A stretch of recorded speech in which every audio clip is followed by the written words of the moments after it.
नमस्ते। चलिए बिना किसी देरी के आज की इस बेहद दिलचस्प चर्चा को शुरू करते हैं। क्या कभी ऐसा हुआ है कि कोई बहुत ही खूबसूरत और शांत पल चल रहा हो और अचानक इंसान का दिमाग गणित लगाने लगे कि ये पल कब खत्म होगा? मतलब सब कुछ इतना बेहतरीन है, फिर भी दिमाग उसे पूरी तरह जीने के बजाय उसके खत्म होने की उल्टी गिनती क्यों शुरू कर देता है? और यहीं से ये बड़ा सवाल उठता है कि आखिर खुशी अक्सर डर क्यों पैदा करती है। देखिए, लोग खुद को बड़ी आसानी से ये समझा लेते हैं कि वे बस प्रैक्टिकल हो रहे हैं, लेकिन सच तो ये है कि वे एक ऐसे नुकसान का पहले से ही शोक मना रहे होते हैं जो अभी तक हुआ ही नहीं है। ये नुकसान पूरी तरह से सिर्फ दिमाग की उपज है, और यही चीज एक अजीब सी घबराहट पैदा करती है। यानी जो पल अभी खत्म ही नहीं हुआ, उसका दुख पहले ही शुरू हो जाता है। तो चलिए इसके पहले भाग की ओर बढ़ते हैं, अस्थायित्व का डर और अंत के खिलाफ युद्ध। इस बात को मशहूर ब्रिटिश दार्शनिक एलन वॉट्स ने बहुत ही गहराई से समझा था।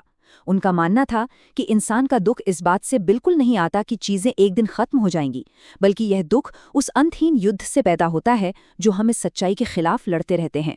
जब इस बात से लड़ा जाता है कि कोई भी चीज हमेशा के लिए नहीं है, तो वही संघर्ष सबसे बड़े मानसिक तनाव की जड़ बन जाता है।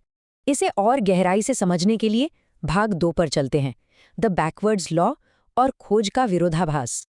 अब ये जो बैकवर्ड्स लॉ या उल्टा नियम है ना, इसका तर्क वाकई बहुत ही दिलचस्प है। सोचिए, अगर कोई पानी में डूबने से बचने के लिए पागलों की तरह हाथ पैर मारता है, तो असल में वो और जल्दी डूबने लगता है ना? बिल्कुल उसी तरह जब कोई इंसान मनोवैज्ञानिक रूप से सुरक्षित महसूस करने के लिए बहुत आक्रामक तरीके से कोशिश करने लगता है, तो ये उसके अंदर तीव्र चिंता पैदा कर देता है। मतलब सुरक्षित रहने की जितनी ज्यादा कोशिश, अंदर उतनी ही गहरी असुरक्षा। तो यहाँ समझने वाली सबसे जरूरी बात यह है कि ये पूरी प्रक्रिया एक दुष्चक्र यानी एक विशेष साइकिल बन जाती है।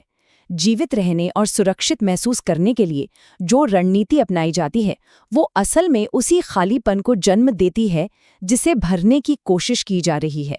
सुरक्षा खोजने की ये ललक ही अंततः घबराहट और चिंता पैदा करने वाली मशीन बन जाती है।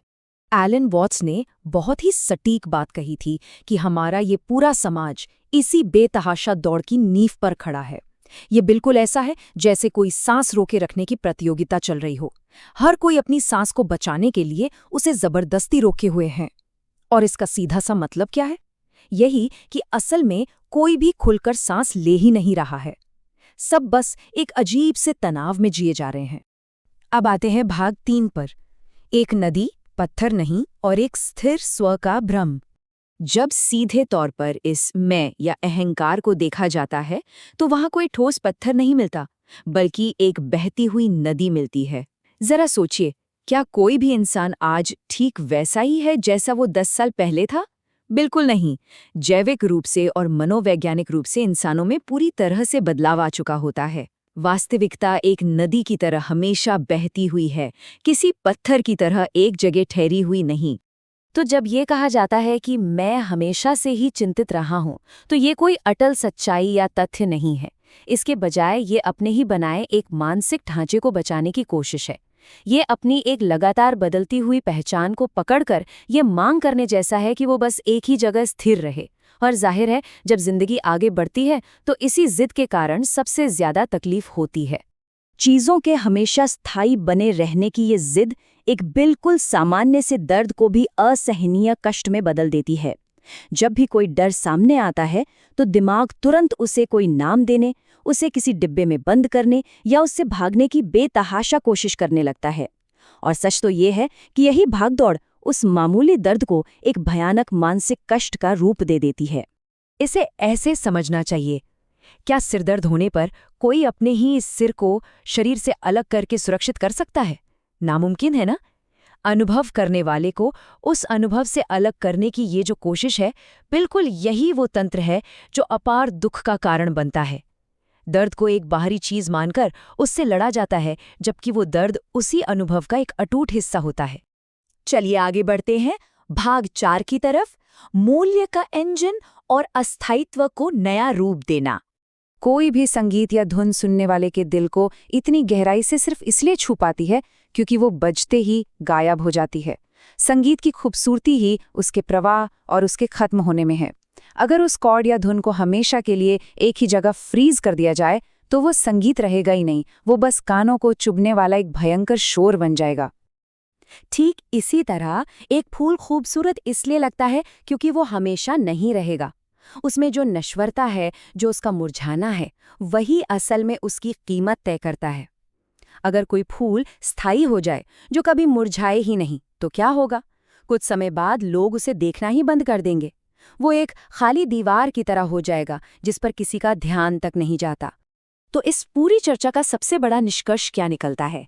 पूर्णता उन चीजों में बिल्कुल नहीं है जिन्हें खोने का डर सताता है। इस एहसास के साथ बिना टूटे और बिना बिखरे चीजों को छोड़ना सीखा जा सकता है। इसके बाद पूरी शिद्दत से प्यार किया जा सकता है और बिना किसी मलाल के चीजों को जाने दिया जा सकता है। जीवन से ये मांग करने की कोई जरूरत ही नहीं रह जाती कि वो हमेशा के लिए स्थायी हो जाए।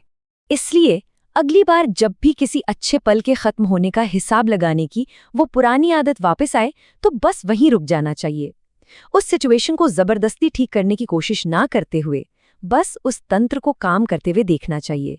जैसे बहते पानी को बर्फ बनाने के लिए आगे बढ़ते हुए हाथ को देखना, क्योंकि सिर्फ इस प्रक्रिया को देख लेना, इसे पहचान लेना ही वर्तमान में वापस लौटने का सबसे कारगर रास्ता है। इस चर्चा से अगर सुरक्षा को लेकर पुराने विचार थोड़े भी हिले हैं, तो इस विषय को और गहराई से समझा जा सकता है। इसके लिए कुछ बेहतरीन फ्रेमवर्क बियॉन्ड द शैडो और डायलॉग्स विद द अनकॉन्शियस नामक ई-बुक्स में दिए गए हैं, जिनके लिंक नीचे पिन्ड कमेंट में मिल जाएंगे। ये उन लोगों के लिए है जो इस विषय की तह तक जाना चाहते हैं। अंत में, क्योंकि जो चीज़ बीत रही है उसके प्रति ईमानदार होना ही वर्तमान में जीने का पहला कदम है। तो चलिए एक छोटा सा विचार साझा करते हैं। कमेंट सेक्शन में केवल एक शब्द लिखकर साझा करें कि वो ऐसी क्या चीज़ है जिसे कसकर पकड़ा जा रहा है लेकिन जिसे हमेशा के लिए रखा नहीं जा सकता। बस एक शब्द, क्योंकि ये हमेशा याद रखना चाहिए कि नदी तभी तक असली है जब तक वो बह रही है, और ये बहना ही जीवन का असली मकसद है।